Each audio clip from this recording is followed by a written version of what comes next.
से केवे गर्व करती नहीं। से कहते त्यागरे भोग, गीता आमर कहूँ त्यक्तने भंजी।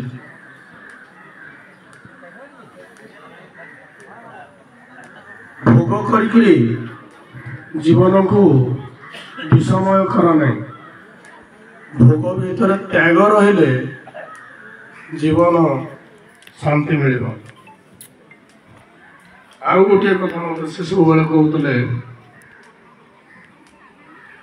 तमें भल लोक बोली कहीं न कहले दुख कर नहीं, किंतु तमें खराब लोक बोली कहीं कहले चिंता कर। भाव मो दुख कर।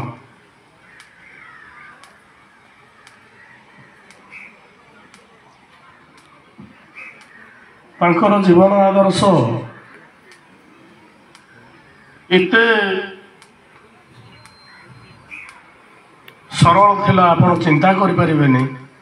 से हार्ट पेशेंट, दुईटा स्ट्रोक, गोटे माइल्ड स्ट्रोक फेस कला परे भी बिना सर्जरी रे 98 मसीह आज पर्यंत से रही थे।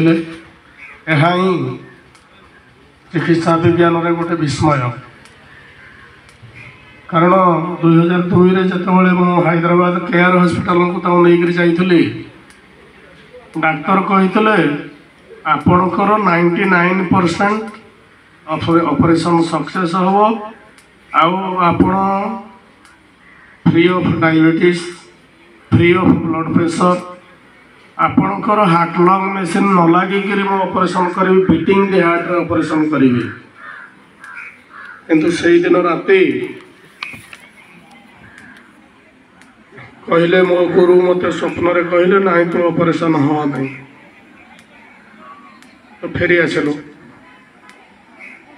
कथा हूँ डाक्तर कहले बंचई रखी 3टा जिनिस, गोटे डायबिटीज नहीं, गोटे ब्लड प्रेशर नहीं, आ तृतीय कथाटा से रागंती नहीं। जीवन रे से कहा ऊपर रागिबा मु जानी नहीं। 2-3टा ओकेजन रे से 2-3 थर रागी एवं जो राग मात्र से दिन भीतर शेष।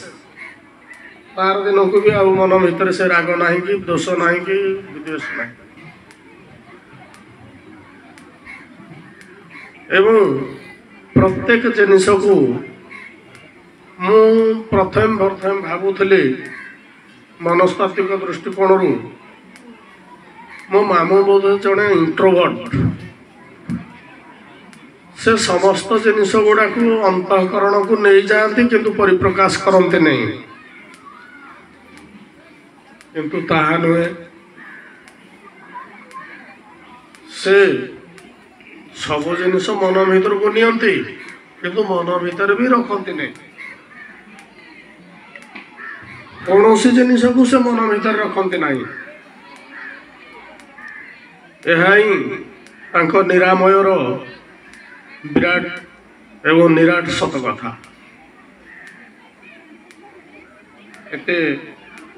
ये हार्ट स्ट्रोक सत्ते भी से एतिक दिन बंची रही।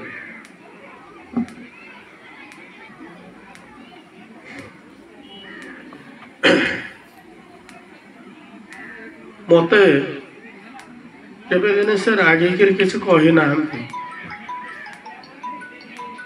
मु छत्र छाया बढ़ी। मु सब सबुठी कहे जे मु कल्पवट तले रही।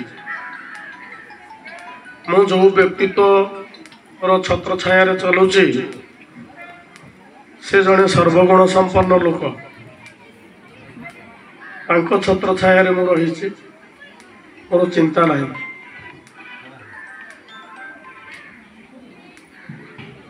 मुझे किसी भूल करे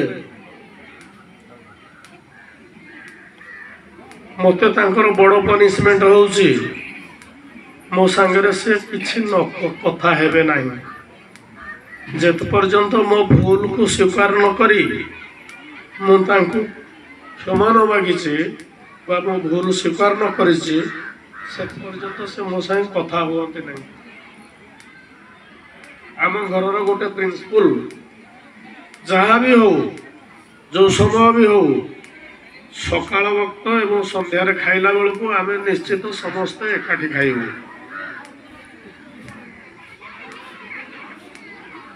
କେହି କେବେ ଅଲଗା ଖାଇ ଦେଇକରି କିଏ କୁଆଡ଼େ ପଳେଇବ ନାହିଁ।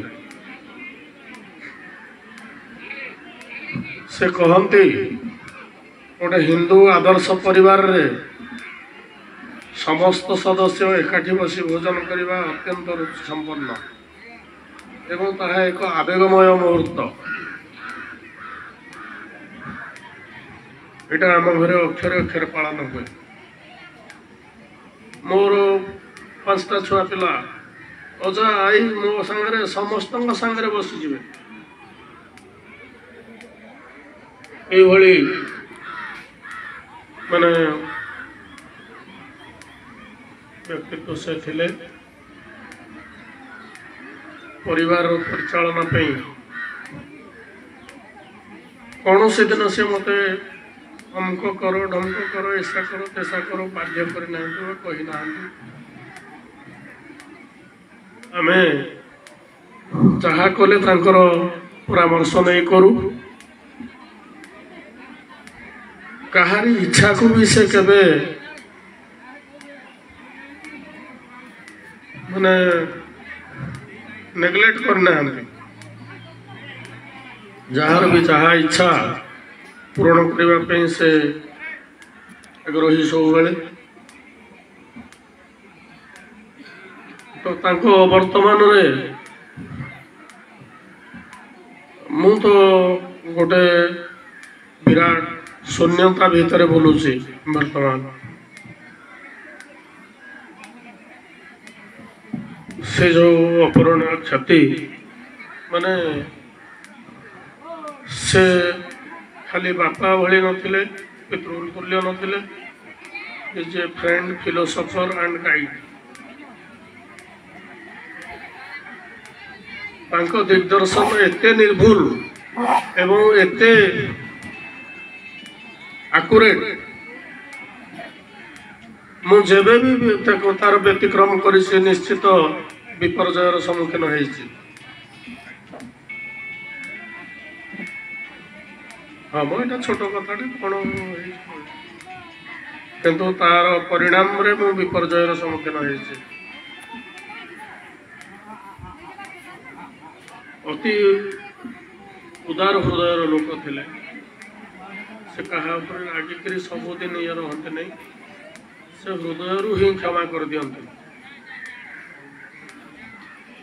ବହୁତ ଉପଦେଶ ଦିଅନ୍ତି ଗୀତାରୁ କ'ଣ ଆମର ମହିମା ଧର୍ମ ଇଏରୁ କ'ଣ ମୋଟାମୋଟି ଭାବରେ ମୋ ପାଇଁ ଏଇଟା ନିଶ୍ଚିତ ଭାବରେ ବଡ଼ ଅପୂରଣୀୟ କ୍ଷତି। ଏଇ ଟିକେ ପୂର୍ବରୁ ନନାକୁ କହୁଥିଲି ଯେତେବେଳେ ହୋମ କରୁଥିଲେ ଡାକିଲେ ବୈକୁଣ୍ଠ ନାମ ପ୍ରେତାତ୍ମା, ମୁଁ କହିଲି ଆଜ୍ଞା କ୍ଷମା କରିବେ, ବୈକୁଣ୍ଠ ପ୍ରେତ ହୁଏ ନାହିଁ। ବୈକୁଣ୍ଠ ଭଳିଆ ବ୍ୟକ୍ତିତ୍ୱ କେବେ ପ୍ରେତ ହୁଅନ୍ତି ନାହିଁ। କୁହନ୍ତୁ ବୈକୁଣ୍ଠ ନାମରେ ଆତ୍ମା, ପ୍ରେତାତ୍ମା କୁହନ୍ତୁ ନାହିଁ।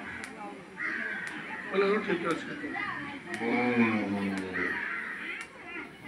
ତ ଯାହା ହଉ ପରମେଶ୍ୱରଙ୍କ ଦୟାରୁ ଶେଷ ମୁହୂର୍ତ୍ତରେ ବି ସେ ଭଗବାନଙ୍କ ନାଁ ନେଇକରି ହିଁ ଯାଇଛନ୍ତି। ଆମେ ମୁଁ ମୋ ଜୀବନ ଭିତରେ এই ଗୋଟିକ ଅନନ୍ୟ ଘଟଣା ଘଟିବାର ଦେଖିଛି। ସେତେ ମୃତ୍ୟୁ ଘଟଣା ଦେଖିଛି।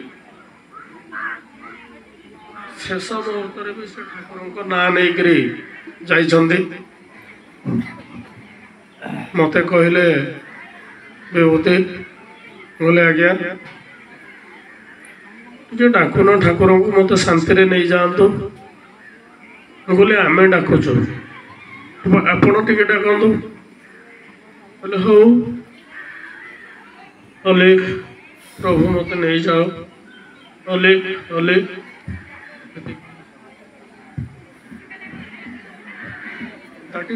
that was his last version.